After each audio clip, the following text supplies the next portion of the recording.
பேர் என்னங்க? மணக்குல விநாயகர். அவர் வரலாறு படிக்கும்போது தான் ஒரு உண்மை புரிஞ்சுது.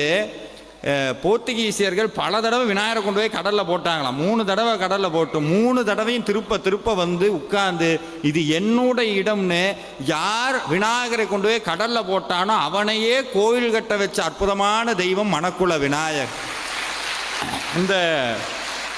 அது மட்டும் இல்லை, இந்த பாண்டிச்சேரிக்கு ஒரு தனி ஸ்பெஷல் இருக்கிறது.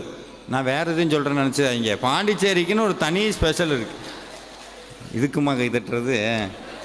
இந்த பாண்டிச்சேரி சித்தர் பூமி. திரும்ப திரும்ப சித்தர்கள் இருப்பாங்க. இங்கே அற்புதமான அரவிந்தருடைய அன்னை அரவிந்தோ ஆசிரமம் இருக்குது. அதில் அரவிந்தர் அன்னையுடைய சமாதி இருக்குன்னு நேற்று நான் போயிருந்தேன். அதில் எப்போவுமே நான் ஒரு வரி அந்த அம்மாவோட பாட்டு ஒன்று கேட்பேன். மலர் போல மனகின்ற மனம் வேண்டும் தாயே, பலர் போற்றி பாராட்டும் குணம் வேண்டும் தாயே, வரம் தரும் மன்னையே வணங்கினேன் உன்னையே, மலர் போல மலர்கின்ற மனம் வேண்டும் தாயே. எவ்வளோ அற்புதமான வார்த்தை!